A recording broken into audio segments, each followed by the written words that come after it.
Okay, STR Fest. I am so excited because I have with me here the amazing Dr. Rachel Gainsbrugh, and you're about to learn so much about such amazing things. Welcome, Dr. Gainsbrugh. Thank you, Dr. Chiosi, for having me. I am just so blessed and honored to be here with you today. You put on some of the most amazing virtual summits. You bring in the top guns, and I cannot wait to see what we have in store for STR Fest. Super, super, super excited. Okay, so some people have either seen you, heard you, elsewhere, but some of my folks here are brand new to our world, brand new to maybe even your world, and probably don't even know you. So, would you mind just kind of just like introducing yourself, telling the people who you are, why you're here, all of that stuff, and please don't let me have to fill in, okay? I will do my absolute very best. I am original from Haiti, the first Black Republic.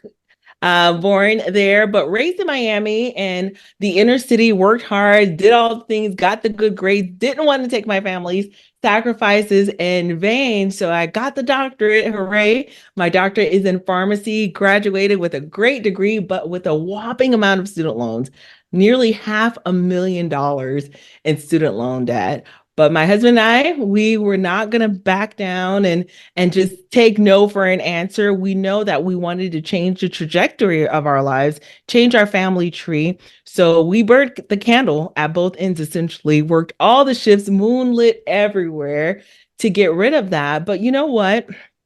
For me, what really swung the pendulum full swing to the other side was taking off my Dave Ramsey hat where I was doing the debt snowball and putting on my Brandon Turner bigger pockets hat and seeing the massive difference that real estate had done for us. And so once we invested in our first property, our second property, our third property, just the numbers made sense, Dr. Chigozi. We were no longer, trying to claw our way from a negative net worth essentially to some kind of zero net worth and upward, but just two or three transactions, our net worth hit seven figures in just a short amount of time. And we were bought in, and I knew that real estate was the way for me to go. So fast forward in a few short years, our journey has been nothing short of amazing, going from burnt out, stressed pharmacists to having a portfolio of 22 luxury short-term and midterm rentals in the Southeast, Northeast areas in the US, and have had the great pleasure of being featured on Netflix for a TV show Yeah. featuring our luxury midterm rental, which is just amazing. And the Hospitable Host book is one which we were featured in as well. And that hit bestseller on Amazon and international bestseller as well. So it's just been an incredible journey. And I know that real estate was the foundation of that journey. And that's why I'm really excited about STR Fest and excited about what everyone's going to be learning during this launch. Super, super excited that you spared me to have to like fill in terribly because sometimes I talk to people and they're like, "Oh yeah, I'm just an amazing doc. That's it." I'm like, don't.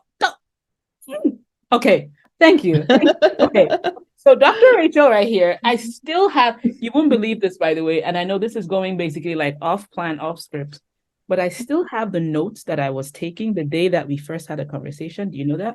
Oh my This gosh. is where I wrote the 28,000. You can still see it there, right? So Oh my when I gosh. tell you that I bring like my actual like people that have impacted my life onto these things, I'm not even kidding. Because we were having a conversation that first day and she told me, she's like, oh my goodness, dynamic pricing changed my life. And then she tells me how one property, one property people got booked for 28,000 in 1 month. And that's when I said, okay, what are you saying again? Because I want to listen. Okay. And that's why I have her here today. So, Dr. Rachel, we're going to go into a number of things that I'm just giving our listeners a heads up that, you're like the real deal. This is not like, smoke and mirrors. Okay. But I'd like to, first of all, just kind of go a little like way back. For those who are thinking, okay, well, she has a seven-figure net worth right now. She has, I mean, she's on the screen now, right? But I know it didn't always start this way, and I know that you had a starting point. So let's kind of take it a little further back and talk about how you got into short-term rentals, how you even like where the short-term how did short-term rentals come into your life? Let's start from there. Yeah, let's talk about it because I think that looking back now, I can see the path, but as I was going through it, it wasn't as clear for me. And so I love that we're gonna go ahead and kind of parachute in to where we all started. And where we started was listening to podcasts on my way to work. You know, those 7 on, 7 off, 12 to 14-hour shifts were grueling. And I think I found some type of respite in listening to podcasts and stumbling onto bigger pockets and really listening and analyzing and over evaluating the strategies that were being mentioned on those podcast episodes. And during that time, the big push was BRRRR investments, Yeah, yeah. buy, rent, rehab, refinance, repeat, right? BRRRR was the big, big push. And okay, so let's do BRRRR. I read the whole book on BRRRR. I was getting ready to do BRRRR. My husband and I were actually driving to Alabama from Georgia. So we're in Georgia. We're driving to Alabama, not too far of a drive, just 2.5 hours or so to this particular location to get our first BRRRR. Mm. This property was a whopping $17,000, which, what could be wrong with it? 17,000 is great. 3 bedroom, 2 bath, right?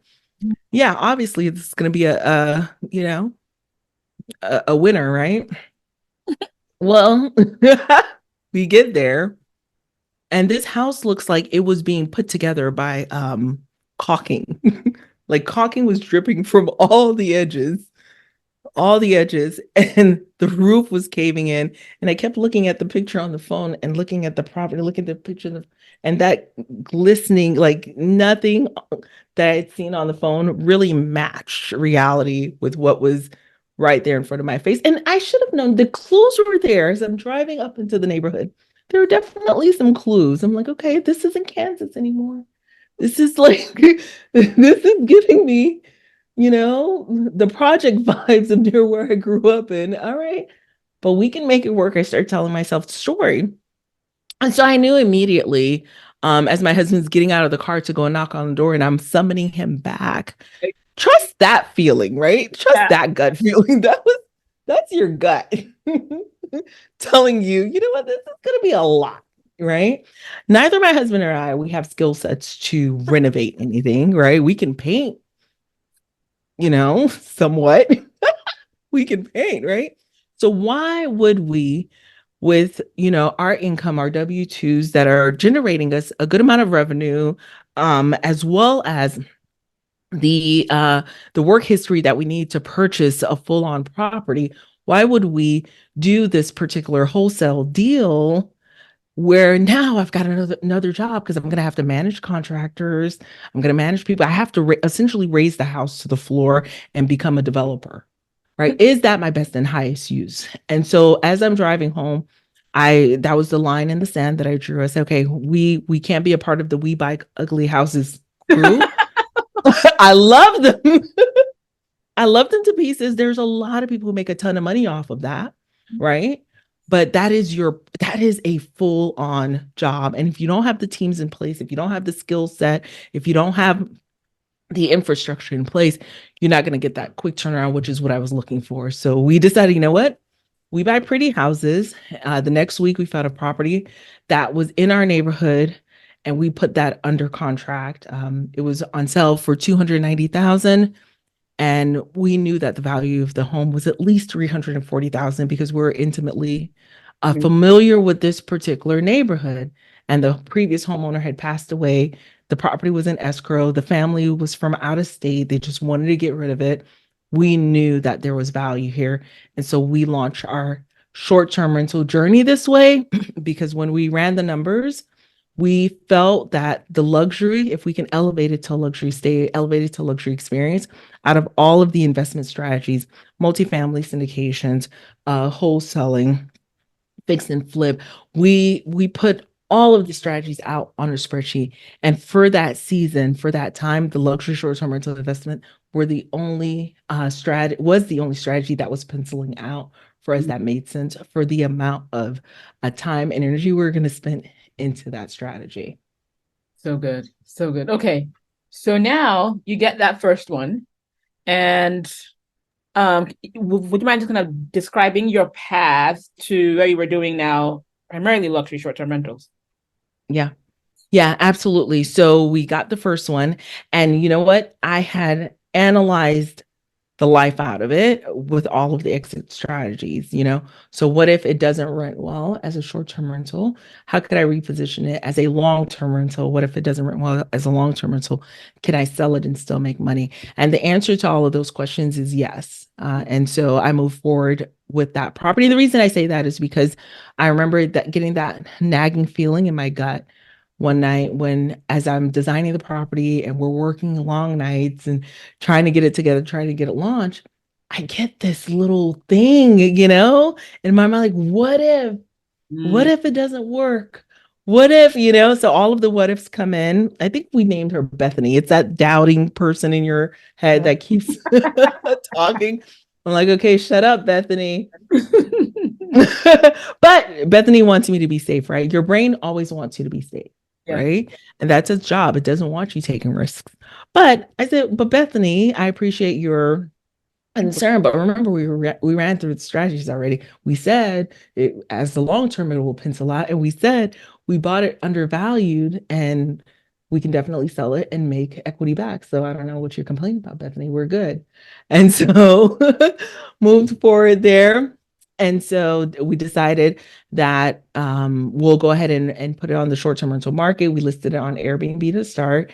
The night prior to us listing it, my in-laws actually ran cottages in New York, and we had them stay at the property to evaluate what's missing to give us an analysis. While they're staying in the property the first night, we get the little ding of Airbnb. At 4 a.m., we get a booking Oh, wow. in the middle of the night. And Nice. I got to tell you, I still remember the sound of that. I still remember that sound. And I was like, wow, that was amazing. So that house did well.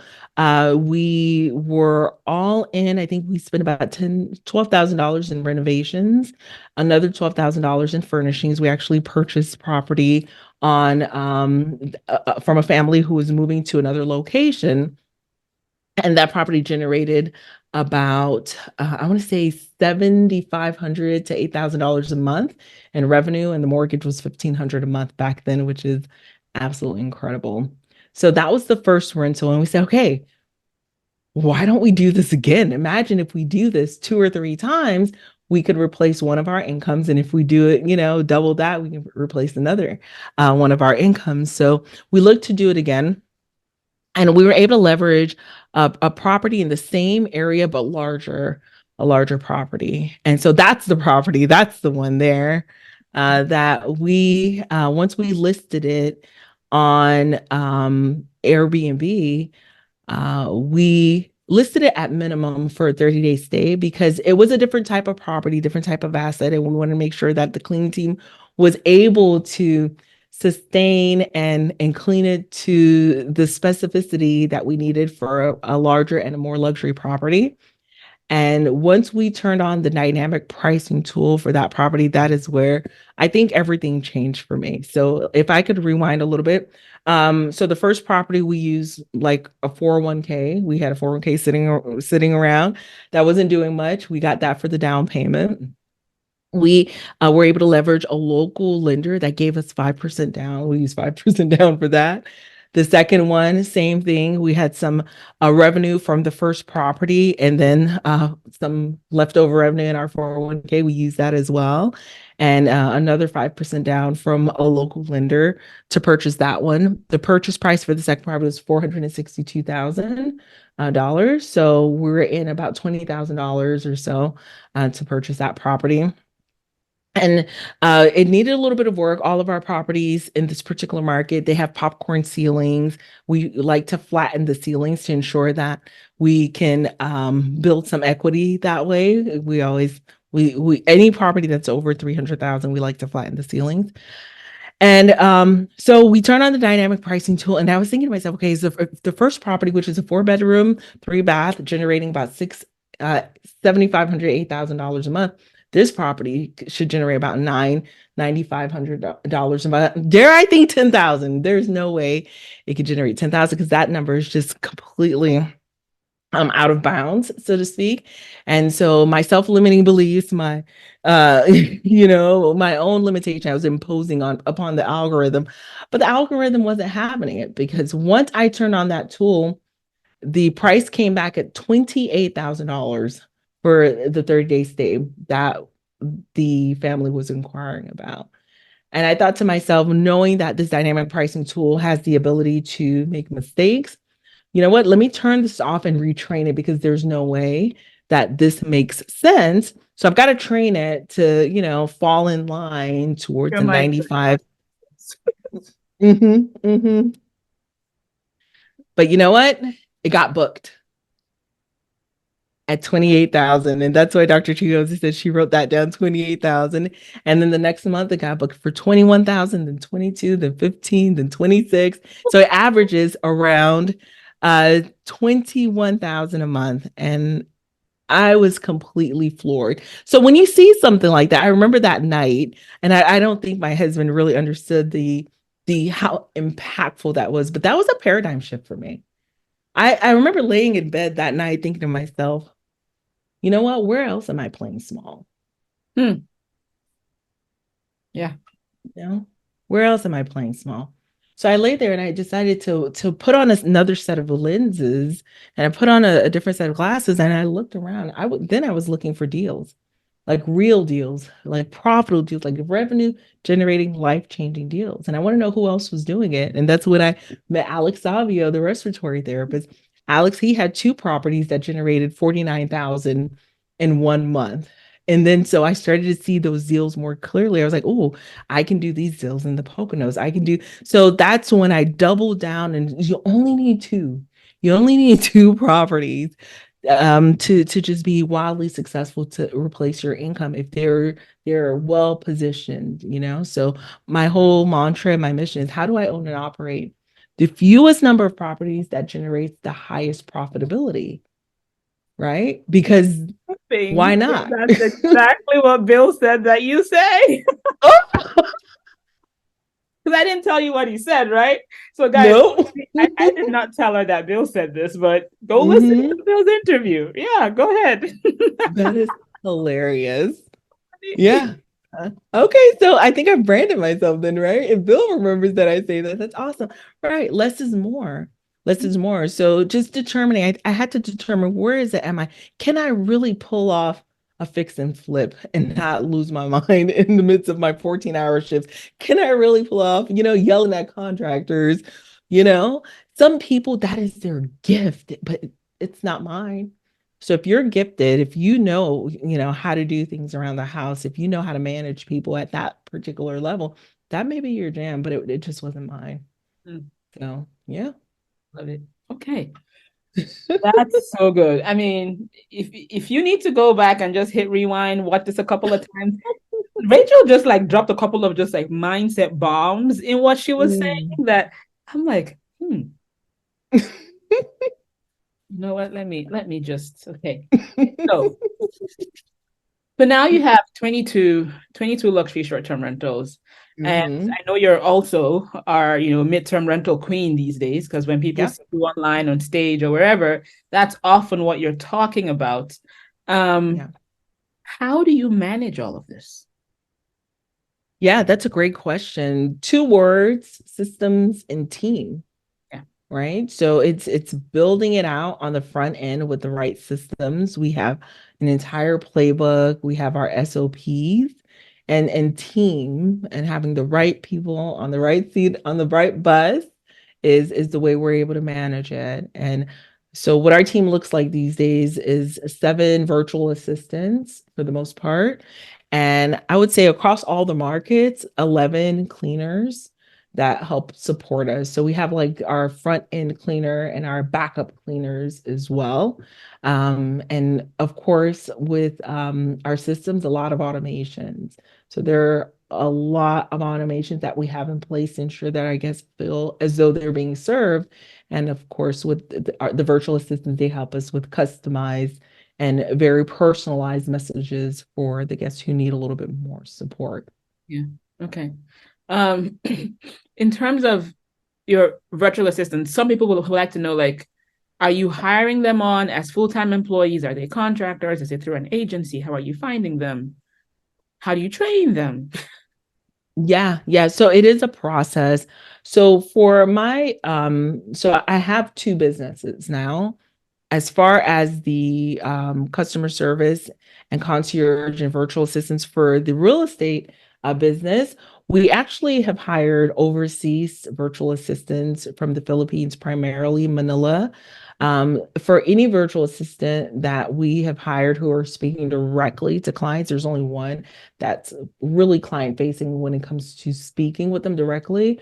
We look for the ones whose English is pretty much the accent is not detectable Okay. for the most part. So that helps with just the client feeling as though they're speaking with someone stateside. It helps a bit with the customer service aspect of things.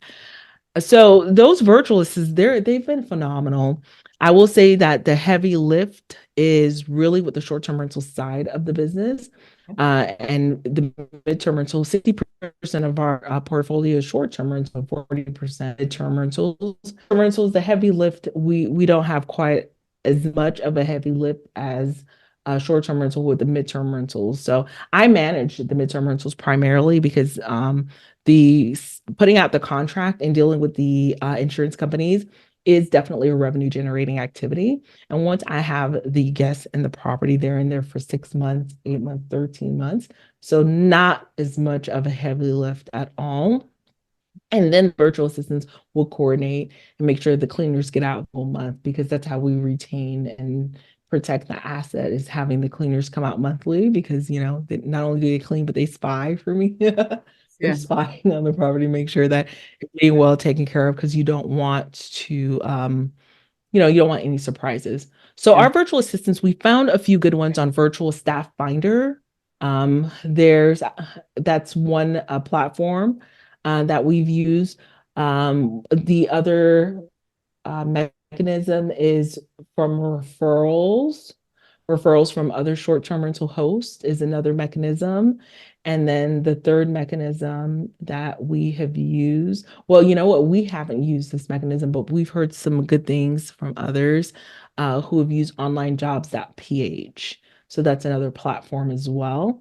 I would say, training is one of the most highest leverage activities that you can have in your business. Mm-hmm. Whatever activity that you're leveraging right now in your business, if I do something 3 times, I'm like, okay, this is something potentially I can train and allow someone else to do for me.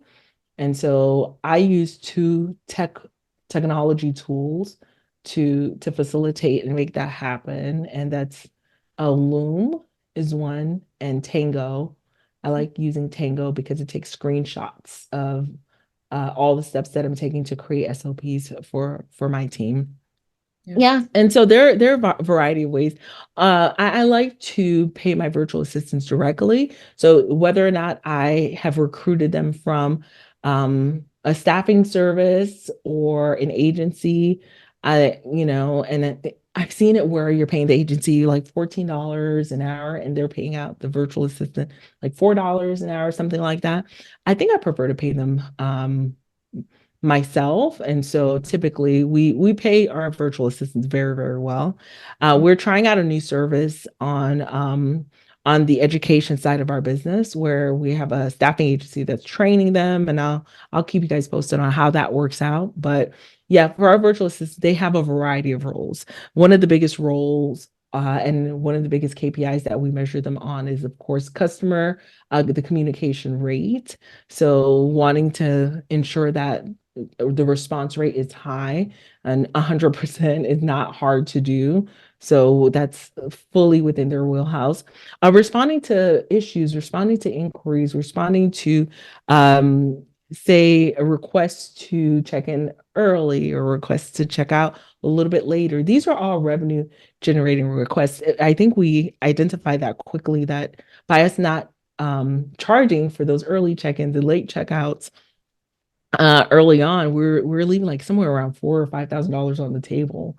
Mm, So ensuring that our VAs are letting the guests know, hey, um, we offer early check-in for just a nominal fee of say 75 or $100. If you're in town, feel free, so that's part of that's our little marketing strategy as well. So they're able to do those types of things. So I think I created a list of over 120 tasks that I needed help with.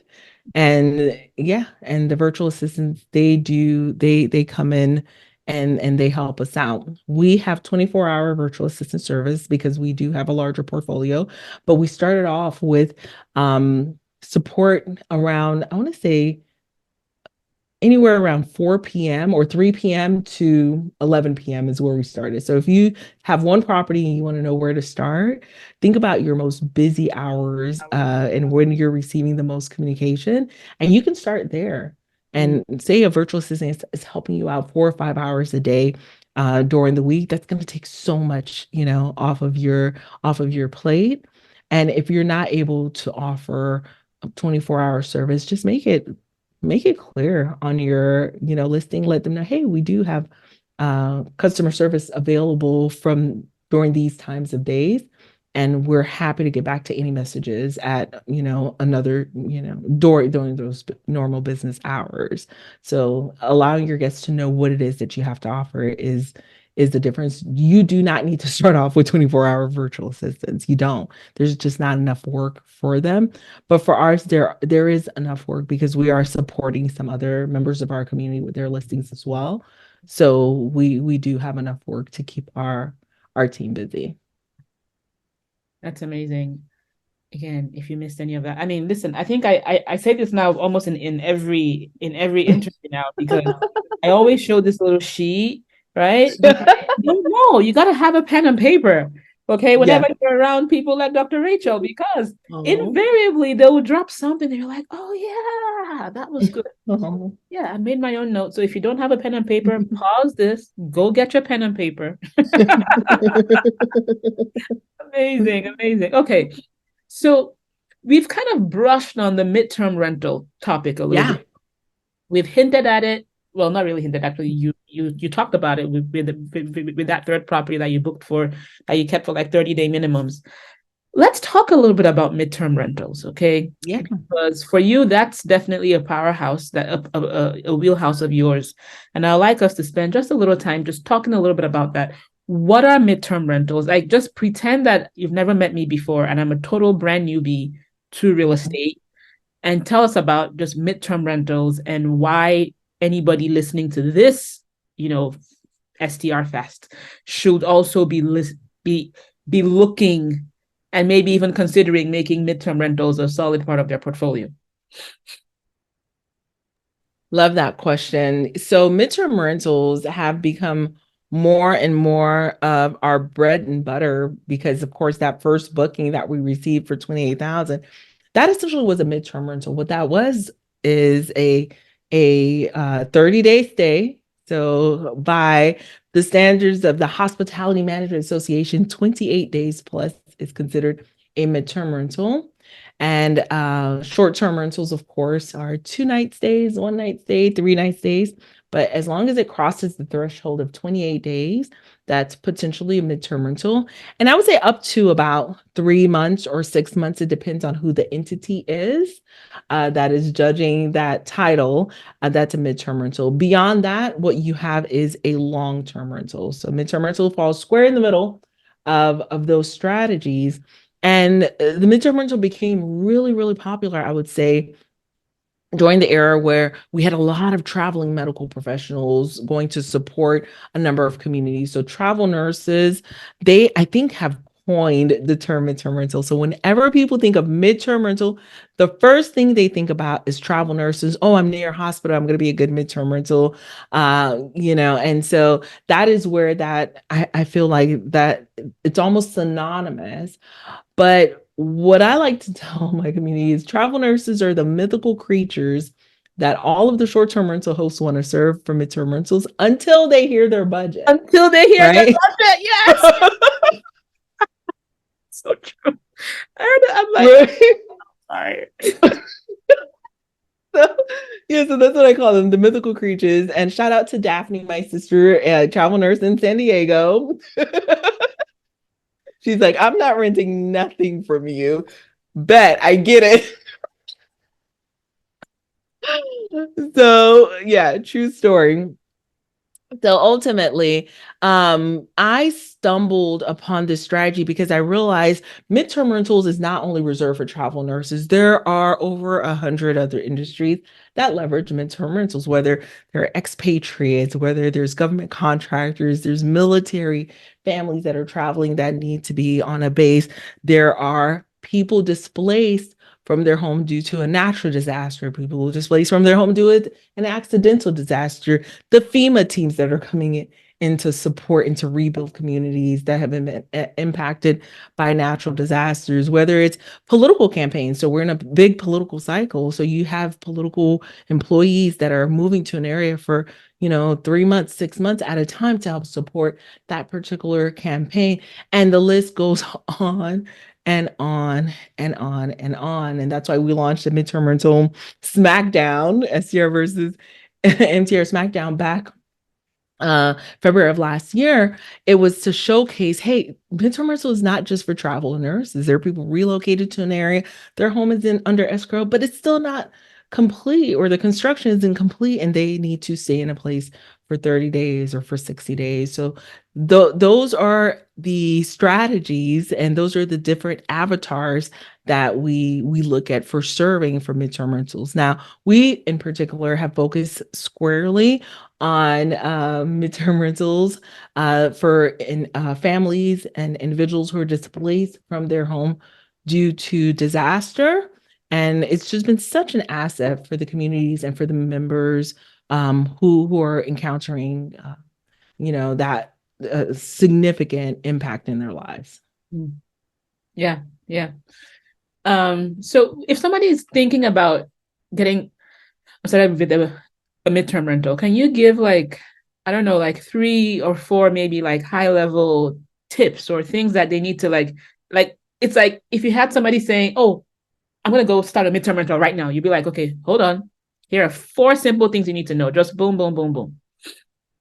Oh, I love that. And I don't think I've ever been asked that before, but you're right. It's like hold on to your horses because um although there is some nuance there, but I think if we could take a step back and really think about this avatar that we want to serve, we it's easier than you think, right? It's simpler than you think. And so here's the deal. The number one thing that I see a lot of midterm rental prospective hosts, Oh, yeah. they right, that they're missing is, and I'm gonna say it, is being pet friendly. Mm. Right. So if you are not willing to be pet friendly, you're not going to make a good midterm rental for this particular avatar. Because think about it, right? Here's what I say: take a step back and think about this avatar. Are they going to board their dog, their cat, their dogs for 6 months Yep. in, in a kennel Yeah. while they stay in your space? How the And family. so Yep. it's not only are they a part of the family, they're almost the most crucial part of that family at that point. That time. Like they Exactly. find comfort, right?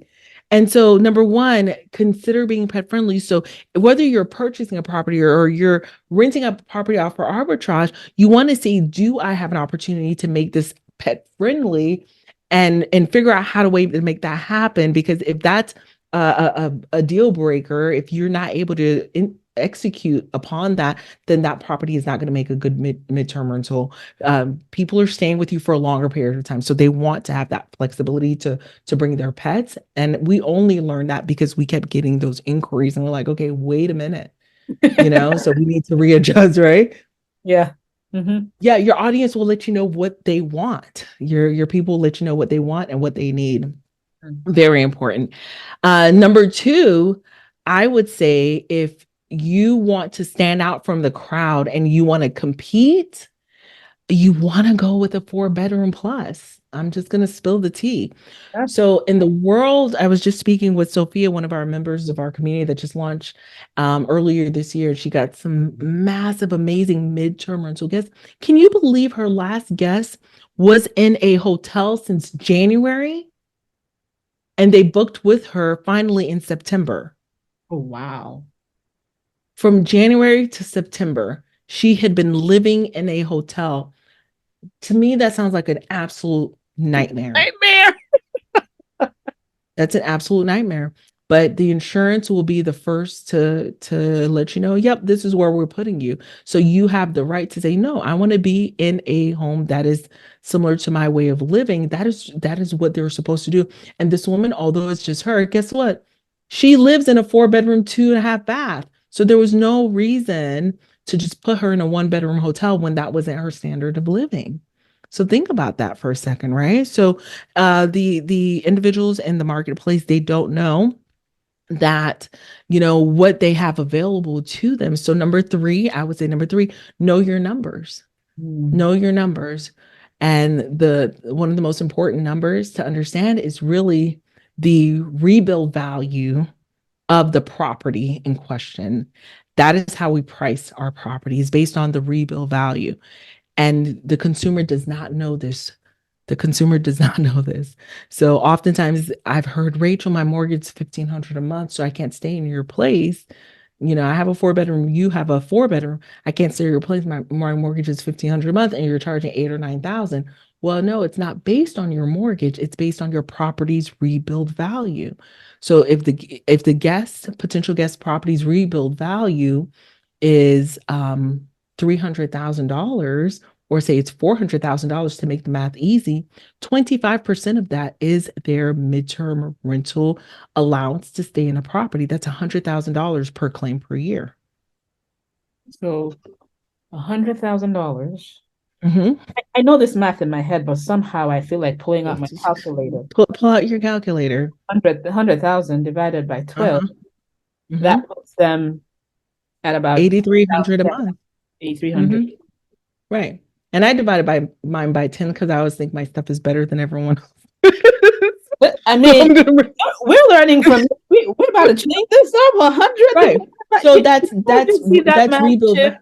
Okay, so Mhm. we'll be dividing by 10 as well. Right. So that's 83,000 if we're gonna give like the basics, but I'm not Yeah. gonna give the basics. I'm gonna give you pet friendly. That's Mm, cost something, right? yep. We're gonna put the cherry on top. We're gonna make sure that you're well taken care of, unlimited extensions, fully furnished, all the things included. So I'm dividing by 10. The rest of you guys could divide by 12, but not your community. Everyone divide by 10 in your community, right? But they don't know that. And you don't have to convey that to the guests at all. You just, let them know, hey, let me speak with your adjuster and I'll take care of it. And so number four, the fortunes are in the follow-up. Hmm. Number four, the fortunes are truly in the follow-up. And what I mean by that is, I get a lot of members of the community who say, well, the insurance ghosted me. They're not ghosting you. They Hmm. literally are the only resource available to take care of the water pipe burst issues in your neighborhood. And they're also dealing with that big disaster in Maui, that same individual, Mm, right? So when mhm. you reach out to them, they're typically like, oh my gosh, yeah, that's right. The Smith family, yes, can you help? Mm. Right? So do not sleep on this deal because once you close on it, you're golden. You only need two of them a year. That's it. You may have just shifted a couple of my properties. And don't worry, it's not because we already had that conversation. Yeah. All you need is So two a year. Yeah. yeah, you're actually right. So now Mhm. is it your guests that are reaching out or your potential guests, or is it the Yeah. insurance companies that are reaching out? Like how are they finding you? Yeah, that's a great question. So I get outreach from three avatars. Number one, the guest reaches out. Number two, the insurance company may reach out. And number three, the caregiver may reach out. Actually, number four, all of them may reach out simultaneously.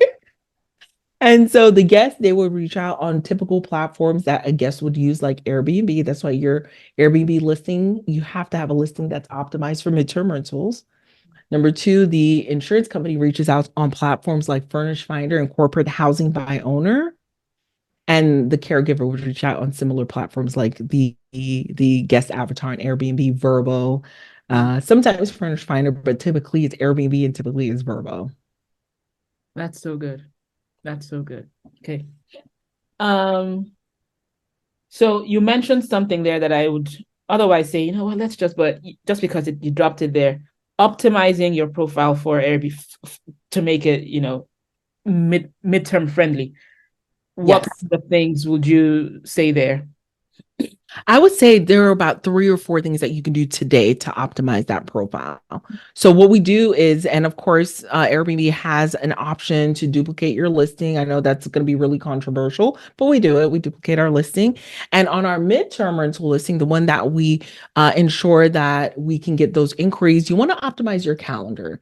You want to make sure that there is availability. The first thing that I hear is, I'm not getting any bookings. Well, are you even available? Can I even find you? Or do you have 2 night stays peppered all over your calendar so no one can even find you, right? So you want to keep that kind of, I call it keeping it pure. Keep that calendar pure. Make sure it's nice and open and wide so that you can get those inquiries first and foremost. Number two, you want to change even like the layout of the hero photos, for instance. So for Hmm. example, say you have, the hot tub or you have the cornhole and all of that on your short-term rental listings. Well, the one that's optimized for midterm rental listing, we want actually the beds because the caregiver and the person who's looking at book, where's everyone going to sleep? The dining table with all the place settings on there. Where's everyone going to eat? Right. And then we'll add one little photo of a little bit of fun to zhuzh it up to let people know. Oh, and by the way, We the kids also. are going to have a good time, even though it's a tough time. Yeah. And number three, I would say the copy, the words, you Mm, know? So instead of, say you're in a Scottsdale, we have a property in Scottsdale, bachelorette parties or whatever, and it starts with ready to live it up. No, we're not doing that for midterm rental. Uh, Here we're talking about serenity, peace, relaxation. The whole tone changes, right? It's not spicy, it's not hot. We're going to talk about you're going to feel embrace. You're home away from home. mhm. Unlimited extensions. Keep extended, boo. We got you. Come and rest. Just bring your clothes. Were you gonna take care of, so it's a whole different tone. It's like a caregiver tone versus you're gonna party your life Party. away kind of tone, right? So everything needs to convey that from the copy that's in the title to the copy that's in the listing description. And one area that, well, I would say 2 areas, 2 missed opportunities is the photo captions. The Mm, photo captions. You have an opportunity to drop some copy in there. And last but not least, the guest reviews. Whenever a guest leaves you a public review on Airbnb, say, hey, Dr. Chico, say thank you so much for the great review. I'm so glad you enjoyed the pool. And we love hosting family like yours, especially those who are, and then you call your shot. That's mm. your opportunity. Every single time you call your shot that way, guess what? Future guests get to see, oh, they do this, oh, they do that. Even though Dr. Chigos may not have mentioned that, well, especially those who are displaced from their home due to repairs, especially those who are displaced from their homes and they're traveling with their furry friends and they need a place to stay, especially those, so you want to make sure everywhere you're able to leave copies, somewhere like a guest review. I mean, who doesn't leverage social proof, right? We all look at reviews before we buy. That's the place to do it. And then once they inquire, you want to make sure to ask them to speak with their adjuster or their insurance representative, and you hash out the numbers with those individuals. Listen, guys, I warned you, okay? If you did not have your pen and paper at this, it's on you because I told you at least 20 minutes ago that you needed a pen and paper. But thankfully, this is all recorded, so you can just hit replay, rewind, go get it. Listen, when me and Dr. Rachel hang out like this, we can sit here for days, Yeah. okay? Because I can keep asking and keep asking. But listen, Dr. Rachel, how can people find you to learn all the goodness about midterm rentals? Because you're my I'm sitting here, my head's already spinning. I'm about to have a few less long-term rentals right now. After this I call, love it. we may just erase a couple of long-term. You're gonna save the tea for yourself. No, and I'm glad you're looking at it because What we know is, according to Scientific American, over 3 million American families were displaced in 2022. 3 million. Okay. So now is the time for sure for all of our family and all of the folks that are in the community to get in. I do have a free resource. If you go to 75gems.com, 75gems.com, that'll get you into our ecosystem. You'll find a list of my top 75 cities for short-term rentals, my top list for midterm rentals, just a list of cities where you want to invest. And it'll definitely get you into our ecosystem because we're doing a lot of training coming up on how to revitalize your short-term rental and strategically position it into a midterm rental if you so choose. Thank you so much, Dr. Rachel. Always a pleasure. Always a pleasure chatting. Always a pleasure hanging out with you. And guys, 75gems.com, that is where to go. She is amazing. I mean, if you didn't think she was amazing, then I don't know what else to say to you. I mean, it's about as good as this. You're amazing. All right. Have a nice time, Dr. Rachel. And for the rest of you, keep an eye out for our very next session coming up on SCRFS. Take care, guys. I hope you got a ton of value from this interview. Now, if you got any value from it, don't forget to like and subscribe. And if you want to get your copy of the STR Blueprint to get your first or next short-term rental, go to thestrbook.com.